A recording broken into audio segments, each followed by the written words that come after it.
Hello, my friends. This is Will the Trill here. I figured today I'm going to reveal some more secrets. So here it goes. So this story is about the time when I was literally what I call anyway, what I call shadow fired from a job almost 10 years ago.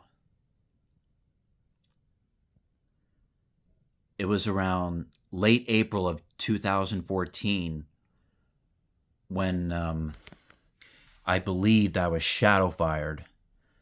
I didn't find out until September.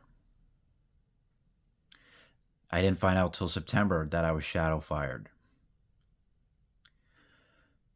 Okay, so I want to give you a little backstory. So it was around 2008, summer 2008, that I was still attending a special summer program for mostly special needs children. I was 16 years old, so I turned 16 years old. Just turned 16 years old that August of 2008, and I felt like I was getting too old to attend that summer program. And so I was talking to my mother about it, and then and that's when she told me, "Hey, if you don't want to do this anymore, you got to get a job." Yeah, that's what she told me. So, like, hey, you got to get a job if you don't want to do this anymore. So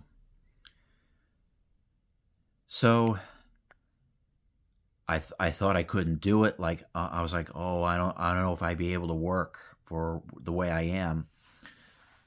So I was nervous and everything, and then my local school district, and then she asked around, and then she told me that there was like a custodial helper job at my local school district for the summertime, and I would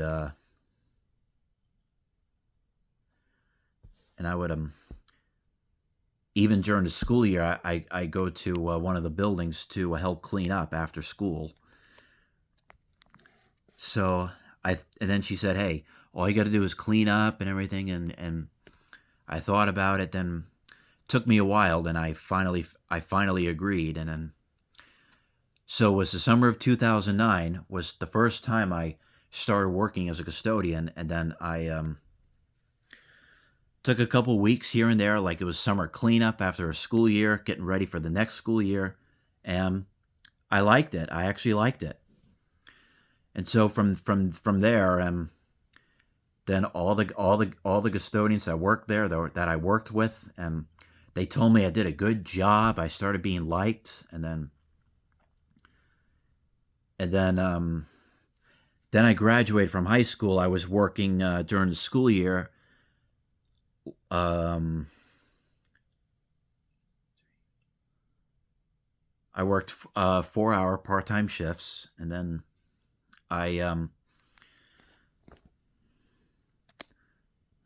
I was working in other buildings, and then I was liked, and then they called me a lot, and then I signed my papers to become a substitute custodian, to be a substitute custodian. In January 2012, I got a letter saying that I was approved to be a substitute custodian, and so I said yes to every call to go to an absent position, to where a custodian called in sick or absent, or took a personal day, whatever, and I said yes to I said yes to pretty much every single call, and And almost every building, all the guys told, all the guys said I was doing a good job. They liked me. They liked me and everything. And then so so about 2 years have gone by.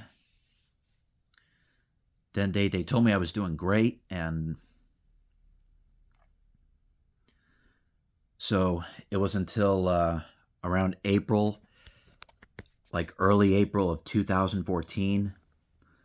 That's when all this shit was going on with girls who manipulated me and took advantage of me. So I don't want to repeat myself here. I'm gonna post a link of the video in the description below. Please check it out. It's called Secrets Revealed. And so that was going on, and then it was early April, and I was working in one elementary school building. You saw my old channel that I have videos on my old channel, White with Blue, of videos of the 1966 Cleaver Brooks boilers, literally original to the building. Like, that's my interest, like, of vintage appliances and electronics. And I documented those boilers a couple times that are original to that building, to that school building. Well, apparently one night while it was the weather was warming up, it was getting warm. It was close to 70 degrees. Well, it was one night I was making that one video, and then the reason I made that one video is because, like, those boilers were just randomly running, and then I was like, hey, that's weird. Why are those boilers running when it's like over 65 degrees outside? And so I figured, since those boilers were getting replaced the summer of 2014, I figured I might as well take the chance and then to make that video of those running for the last time.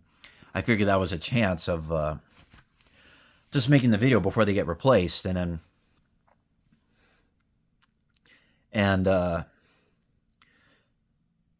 so I made that video, 1966 Cleaver Brooks boilers final run, and then I do say in one little part of the video, like I said, I don't know why these boilers are running, and I don't know. So they were running that night. They weren't supposed to be running, and so I go to the night head custodian. Then I told him, his name was Steve. I told him, hey, listen, Steve, there's something wrong. Those boilers are running. They're not supposed to be running. And so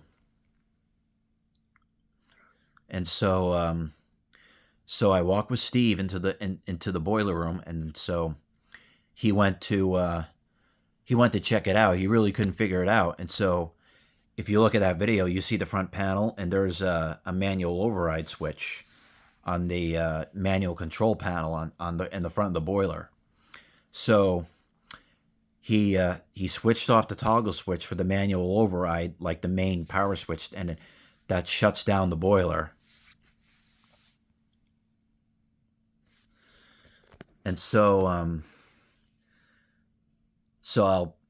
I'll quickly mention that I consider myself a problem solver, and so I would report a problem like that. I told Steve about it, and he took care of the problem, and everything appeared to be fine. And so I had to work the next night, and so apparently the head night custodian, the permanent full-time head night custodian in charge, he was absent the next night. Well, that's when, unfortunately, it happened again. That next night, it happened again. One of the boilers were running when they weren't supposed to be running. So I had to tell the guy filling in for him. So I noticed they were running, and it was over 65 degrees outside, and the heat was cranking. And then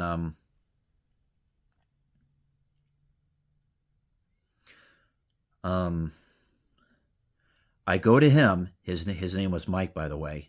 I go to him, And I told him, look, hey, there's something wrong. Those boilers are running when they weren't supposed to. So so I go back. I work in the area I was assigned to, and then during my break, well, I go in there anyway to use the bathroom in there, and then there's literally a bathroom for the custodians to use in there, and I go in there to use that bathroom just to take care of manly business, of course, and um, I I've noticed they were still running. They're still running, and um, yeah. So once again, I think if I remember correctly, I approached Mike again. I told him, hey, they're still running. What's going on? And so almost the end of my shift, I noticed they were still running, and so and the problem there is like I'm trying to remember whether I walked him into the boiler room, and so because since I remember the way I saw Steve, who is the permanent part full time custodian in charge, um, the way I saw him like use the toggle switch to manually shut off the boiler, and so I can't remember whether I walked Mike into the boiler room or I went in there myself.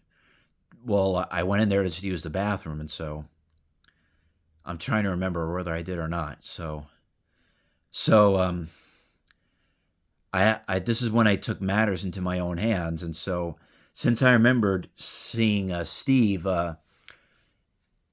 do the manual override, so I see the toggle switch. I shut down the boiler. It's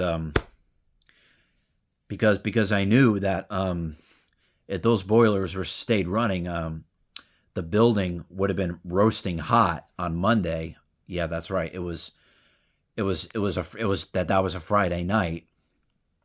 I remember.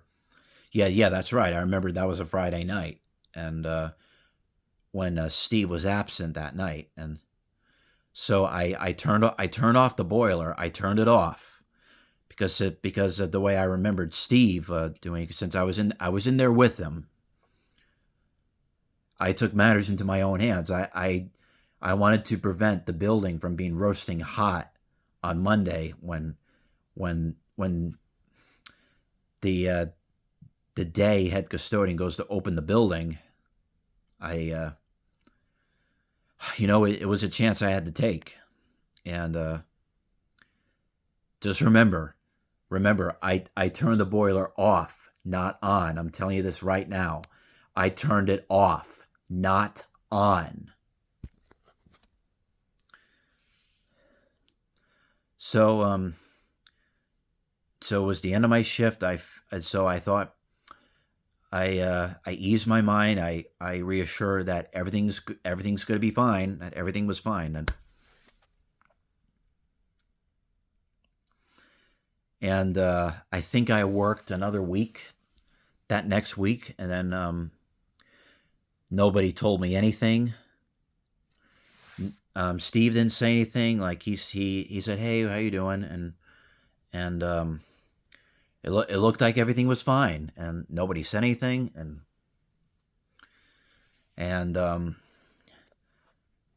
so the end of that week, I wrapped up that I wrapped up the week until the custodian I was filling in for um, returned from his absence.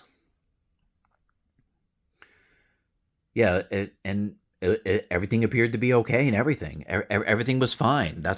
It looked to me everything was okay, and nobody was saying anything, and it looked like everything was normal. So that was the end of the week, and then I was working my retail job during the day, and oh my god, that was a nightmare working retail. Oh my god, don't get me into this. I don't want to get sidetracked. So full-time positions were opening up, and some people were retiring. I was writing letters of interest, letters of intent that I'm interested in those positions. I was handing them into the administration building, and I was handing them to the secretaries. They didn't say anything. They said, "Thank you very much." And then, yeah, I see more business were opening up. And then what I found weird is that they weren't calling me, or I wasn't getting any letters saying that I was accepted. That I got hired as a permanent full-time custodian at these positions I was handing letters of intent to. And then the whole summer passed, and I wasn't getting called. I was not getting called at all. Like, it just stopped. And then I double checked the list of substitutes, and then on the website, and then my name was there and everything. I was towards the bottom of the list. My name was right there, and so it was that September, like a week or two after I handed my latest letters of intent for the latest full-time position that opened up. And once again, nobody said anything. And so out of curiosity, this happened while I was working my retail job at what was Best Market, which is now bought out by Lidl. Yeah, that was September 2014. Well, according to my father, while I was at work at my other job at retail, apparently he called the district, he called human resources there, and then my father, according to him, he asked them, "Hey, what's going on? Like my son is handing in letters of intent. He hasn't been called and stuff, like he's handing in letters like for a full-time position. Like when is he getting hired?" And according to him, they told him he's not getting hired. Then Dad's like, "Why not?" And then he goes, "Cause he's done. He's fired." And then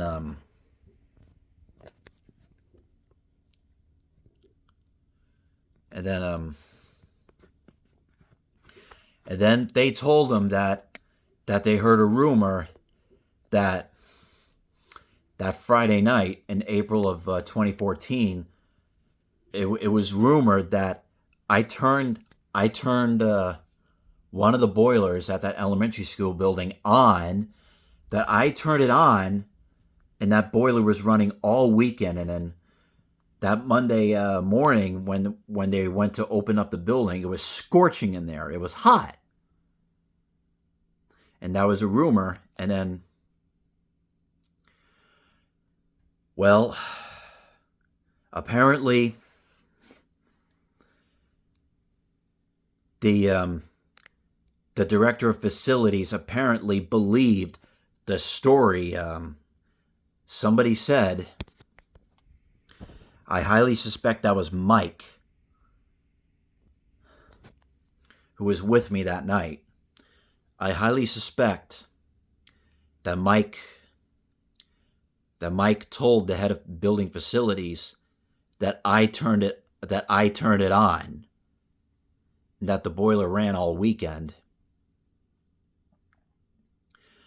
Well, apparently, the head of the director of facilities believed his story, I suspect, and then apparently he shadow fired me. Now, that's what pissed me off. And then my father basically confronted me about it, like I really did. I was all confused. I was like, "What?" I was like, I didn't know what the hell was going on.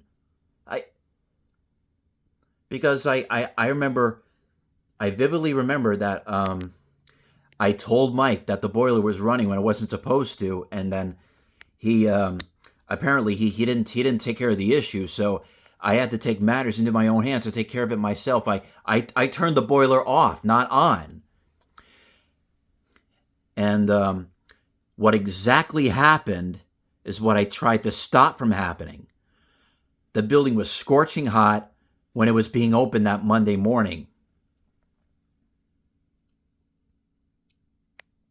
I had no idea this happened.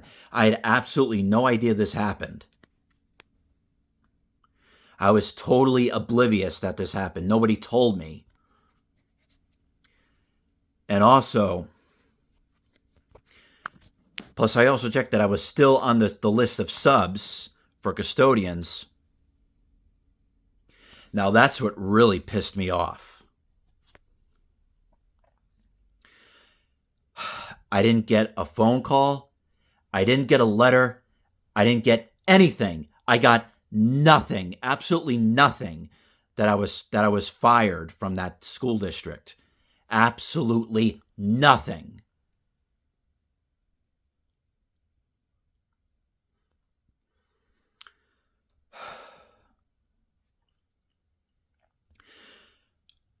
Oh God, this gets me upset just thinking about it. Like, this has been 10 years since this happened, and I remember this like it was yesterday, and everybody liked me, and I was doing a good job. I was very well liked in this school district, and I had high hopes of, and there was high hopes, and there was a good chance I was going to get hired full time as a permanent full time custodian. Well, that all went down the drain. So to this day, I highly suspect that Mike that was with me that night, who was filling in for the permanent custodian in charge, Steve, Mike who was filling in for Steve, I highly suspect to this day that he turned the boiler back on. Apparently, it stayed running the whole weekend. Like I was telling him that there was a problem, and so I highly suspect that he noticed that it was off, and then he turned it back on, and then when the building was scorching hot, and since they noticed that Mike was filling in for Steve, they must have asked him, and then he must have pussied out, and then he didn't want to tell them. He didn't want to tell them that he turned it on or touched it or anything. So he blamed me. He blamed the bottom guy, the substitute. He took the blame on me that I did it. I suspect that's what happened.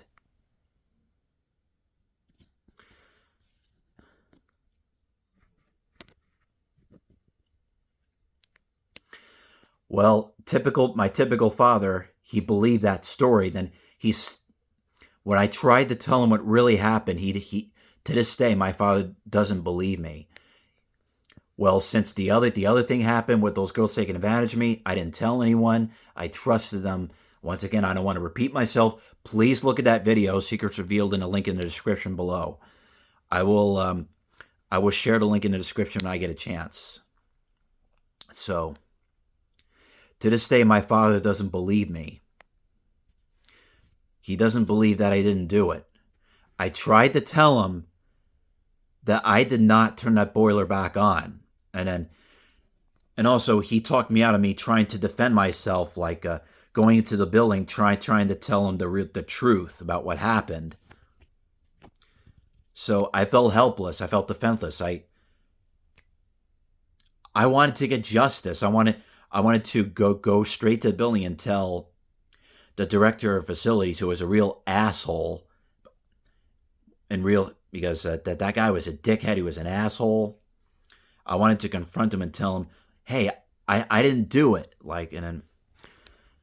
Because of the asshole that director of facility was at the time, he didn't do a full proper investigation. What he did as an asshole, he believed Mike's story and that I turned the boiler on, and then that asshole believed him and he fired me. Well, worst of all, shadow fired me. Didn't call me, didn't write me a letter, nothing.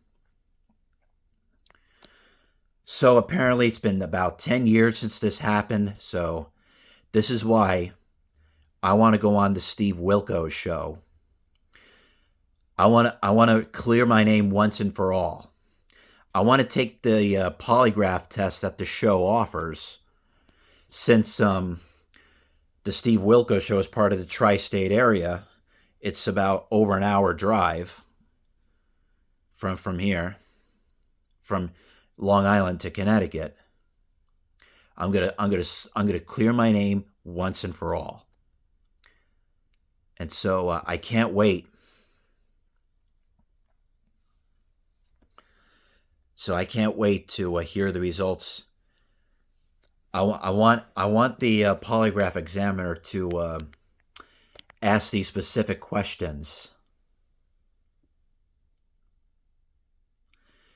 So these 3 specific questions I want the examiner to ask. Number 1, did you go into that boiler room to use the bathroom that's in there? Number 2, while in that boiler room, did you ever turn on any of the boilers on that Friday night of 2014? Number 3, did you ever turn on any of the boilers at any time? And that's the questions I want the examiner to ask.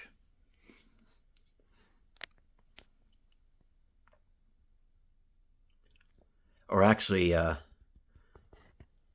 want the examiner to ask this other question.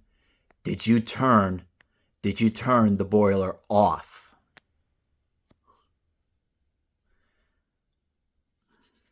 That makes 4 questions. These 4 important questions I want the examiner to ask.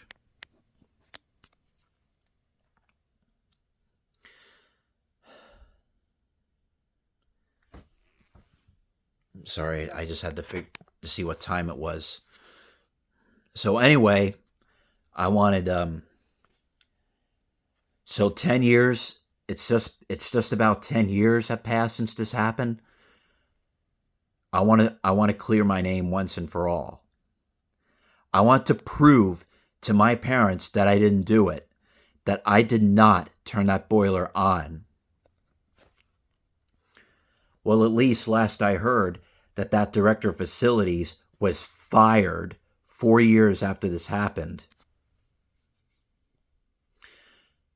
Over 4 years since this happened, the director of facilities got fired. Well, karma to him. Karma's a bitch. Well, thank God he's gone. Well, since I know that I'm going to pass this test, this polygraph, and I want the result, I want to mail these results to this local school district just to prove that I didn't do it. And once they get these results, I want this school district to write an apology letter to me and to give me the option that I want my job back there. I want to start immediately as a full-time custodian.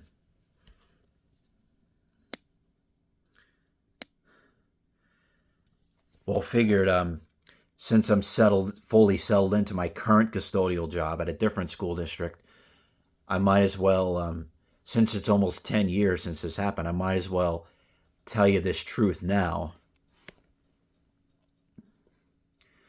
So apparently this is the story about the time when I was shadow fired from a job and how I want to go on the Steve Wilkos Show to prove that I'm innocent.